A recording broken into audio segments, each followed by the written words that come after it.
भूमिका। I am in BSc life science second year in GGJ government college Hisar. ये biological waste management के ऊपर हमारा मॉडल तैयार करा है। आम जन को कन्वे करने की कोशिश की है कि कैसे हम पर्यावरण को बचा के रखें। लोगों के साथ हमने इंटरेक्शन की का हम टीचर ने भी सीखा। मेरा नाम है प्रिया। मेरा नाम है सिमरन। हमारे प्रोजेक्ट का थीम है green city versus polluted city. Pollution नहीं होगा और एग पिकर्स को हेल्प मिलेगी सेपरेशन करने में, मतलब उनको ना कूड़ा छानना नहीं पड़ेगा। बच्चों में आइटम के प्रोडक्शन करने के प्रति लगन हो। That was really wonderful. वो बताता है कि बच्चों का जो अवेयरनेस का लेवल है वो वास्तव में बहुत अच्छा है, क्योंकि जो एक्सप्लेनेशन पार्ट था वो भी बहुत शानदार था।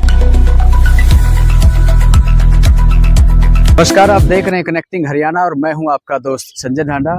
दोस्तों, आज मैं खड़ा हूं गुरु गोरखनाथ जी गवर्नमेंट कॉलेज हिसार में। यहाँ पर एक अनोखा बाजार लगने वाला है और इस बाजार को लगाने के लिए कोई और बाहर के दुकानदार नहीं बल्कि इस कॉलेज के बच्चे या तो दूसरे बाहर के आए हुए बच्चे हैं, वो यहाँ पर अपना एक बाजार लगाएंगे। और बाजार में वो चीजें मिलेंगी जो घर में हम अक्सर बेकार की मान करके फेंक देते हैं, या कोई ये कह सकते हैं कि ये खराब चीज है, या कह सकते हैं कि वो कबाड़ को दे देते हैं। ऐसी चीजों को इन बच्चों ने रीयूज करके या रिसाइकिल करके उस फॉर्म में तैयार किया है, ऐसे मॉडल तैयार करे। तो आइए चलते हैं गवर्नमेंट कॉलेज हिसार में।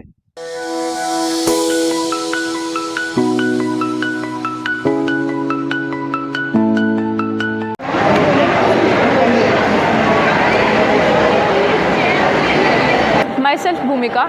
I am in BSc life science second year in GGJ government college Hisar. और आज हमने ये बायोलॉजिकल वेस्ट मैनेजमेंट के ऊपर हमारा मॉडल तैयार करा है। इसके बारे में मैं आपको थोड़ा एक्सप्लेन करना चाहूँगी। सबसे पहले हम विलेज की तरफ आएंगे। विलेज के अंदर हमने सभी गाँव और घरों के लिए इकट्ठा एक डस्टबिन तैयार करे हैं 3 टाइप्स के, ब्लू, ग्रीन और रेड।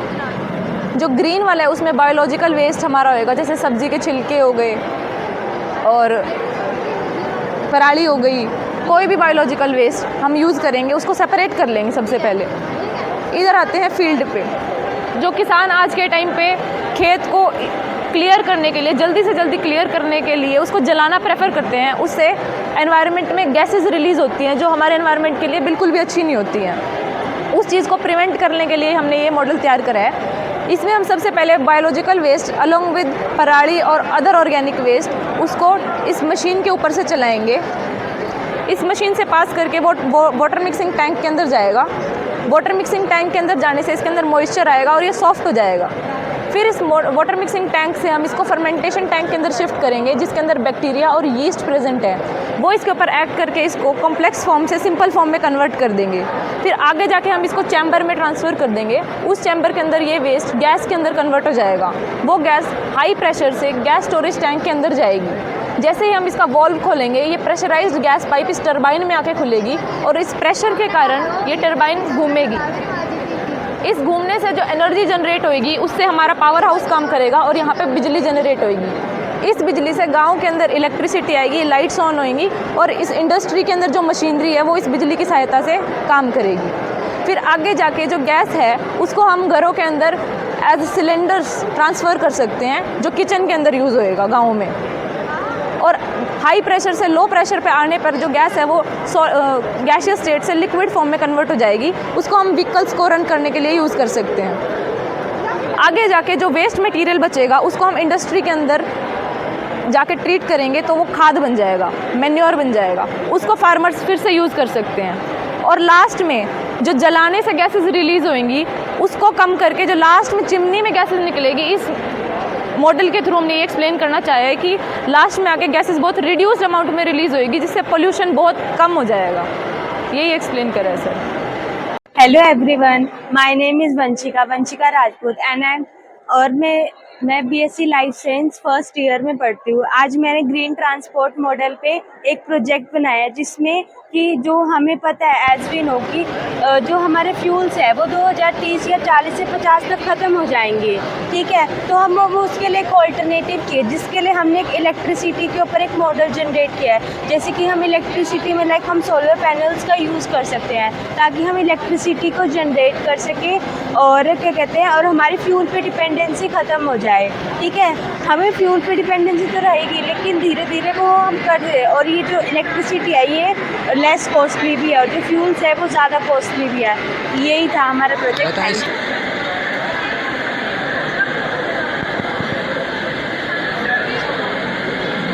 नमस्कार, मेरा नाम है प्रिया। नमस्कार, मेरा नाम है सिमरन। हमारे प्रोजेक्ट का थीम है green city versus polluted city. जैसा कि आप देख सकते हैं यहाँ पे पॉल्यूटेड सिटी है। इसमें यहाँ पे जो इंडस्ट्रीज़ हैं इन पे ग्लास विंडोज़ लगी हुई हैं, जिससे अर्बन हीट इफ़ेक्ट प्रोड्यूस होता है और पूरी सिटी में गर्मी ज़्यादा बढ़ जाती है। यहाँ पे आप देख सकते हैं यहाँ पे ग्रीनरी को सपोर्ट किया गया है ग्रीन सिटी में, और सोलर पैनल्स भी लगे हुए हैं जिससे सोलर एनर्जी प्रोड्यूस होती है, जो कि एक रिन्यूएबल एनर्जी है। यहाँ पे आप देख सकते हैं इस सिटी में जो इंडस्ट्रीज़ का वेस्ट मटेरियल है वो डायरेक्ट रिवर्स में जा रहा है और रिवर्स को पोल्यूट कर रहा है। यहाँ पे आप देख सकते हैं कि STPs लगाए हुए हैं, जिससे कि जो इंडस्ट्रीज़ का वेस्ट है वो साफ़ पानी में साफ़ होके जाता है। यहाँ पे आप देख सकते हैं कि डंपिंग एरिया है जिसमें जो कचरा है वो सेग्रीगेट नहीं हो सकता। यहाँ पे अलग से 3 डस्टबिन्स लगाए गए हैं, ऑर्गेनिक वेस्ट के लिए, ड्राई वेस्ट के लिए और इलेक्ट्रॉनिक वेस्ट के लिए। यहाँ पे ई-व्हीकल्स का यूज़ है, यहाँ पे पेट्रोलियम व्हीकल्स का यूज़ है। यहाँ पे इलेक्ट्रिसिटी को यूज़ किया गया है और यहाँ पे सोलर एनर्जी को यूज़ किया गया है। इसी तरह से घर पे भी solar energy. Thank you. First of all, I want to explain my model theme dry and wet waste bin system, in which I explain कि कैसे अपने डेली लाइफ में यूजेस वाले वेस्ट मटेरियल बनते हैं। जैसे अपने डेली लाइफ में देखते हैं कि रसोई का अलग वेस्ट होता है, अलग अपने जो अलग से जो अपन नैपकिन यूज करते हैं, बॉटल्स हो गए, ग्लास वेस्ट हो गया और अदर वेस्ट होते हैं, उनको अपन उस कचरे का कैसे निवारण कर सकते हैं ये बताया गया इसमें। इसमें क्या है कि सूखा कचरा, फर्स्ट वाले में क्या है कि प्लास्टिक बोटल्स, खिलौने, चिप्स, रैपर्स, मतलब सूखा कचरा जितना भी है ना, वेट को छोड़कर ड्राई वाला है, ड्राई वेस्ट सिस्टम, वो ना ब्लू डस्टबिन में आप स्टोर करते हैं। इससे क्या होगा कि जो गार्बेज रैग पिकर्स जो कूड़ा बीनते हैं ना, उसको उनको ना आसानी होगी कूड़ा बीनने में।